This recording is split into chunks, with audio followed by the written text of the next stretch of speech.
It's being called one of the most important cases in our justice system right now, and it will be the very first to ask whether groups can define women to include men, even in the detriment of issues like safety. 6 Kappa Kappa Gamma sorority members at the University of Wyoming sued their chapter, and now it is before the federal appeals court. They claim admitting transgender student Artemis Langford violated bylaws. And they accuse Langford of inappropriate behavior at their sorority house. We'll get into that.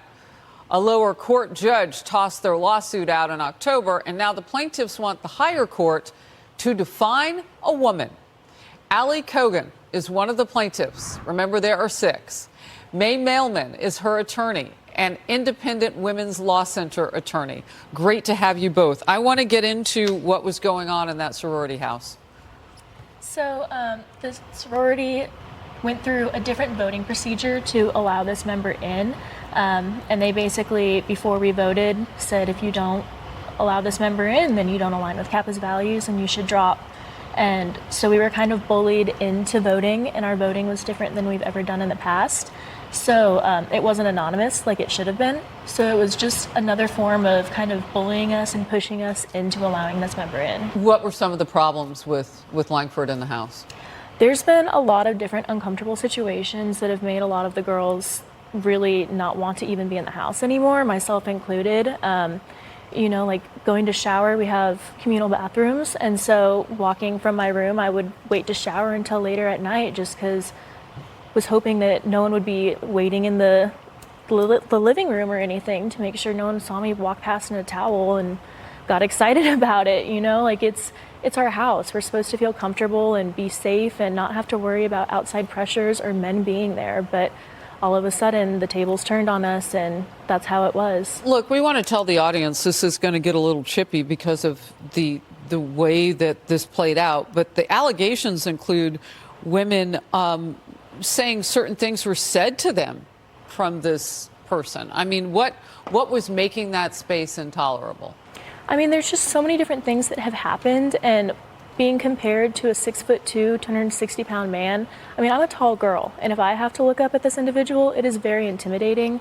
And of course, in a sorority house, there can be girl drama, but when you're getting dirty looks from someone who's the same size as you, whatever, you know? But when it's someone who's significantly larger, it's a lot more intimidating. All right, May, I want to ask you about the specifics of the case and some of the details which you told my team are really bad. And the reason I say this is because people understand the word safe space and they think, oh, they just want to be able to hang out as girlfriends. That's not what this is about. I mean, men and women sharing bathrooms. We're seeing it happen all over the country. It is changing the game. There used to be a time that if a man was in the bathroom, you went for help. We've changed the way society wants it. So what were some of the things these young women are facing? Right. So these women have experienced personal trauma. So one of them is a sexual assault survivor. And to have someone ask them about their female genitalia, to have the male get aroused while he's sitting in a common room, to watch them undress, to ask them about their breasts. I mean, you shouldn't have to put up with that anywhere. But you really shouldn't have to put up with it in your sorority house. The lower court threw it out. Why? So Kappa's bylaws could not be clearer. They say a new member shall be a woman. And the lower court said, well, I see that, I read that, but I don't really know what woman means, so Kappa can define it however they want.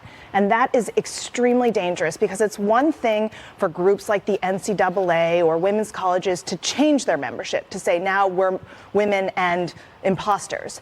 It is another thing to just forget what women actually mean and just to redefine woman. And that's what Kappa did. So I know you had cited previously some constitutional law and wording around women. Does there exist any? How does it apply to this case? And will it make a difference at the federal level? So Kappa is an Ohio sorority. It was founded, or it's incorporated in Ohio. And courts in Ohio, when they look at a bylaw, they don't try and invent meaning. They say, what is the ordinary, commonly understood meaning?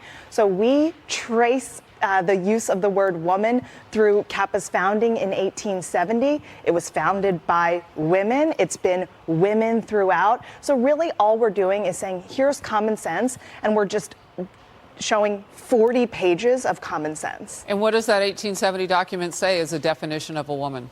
So women couldn't vote in 1870, right? You didn't need a definition of a woman, but if you look to Webster's, it says a biological female.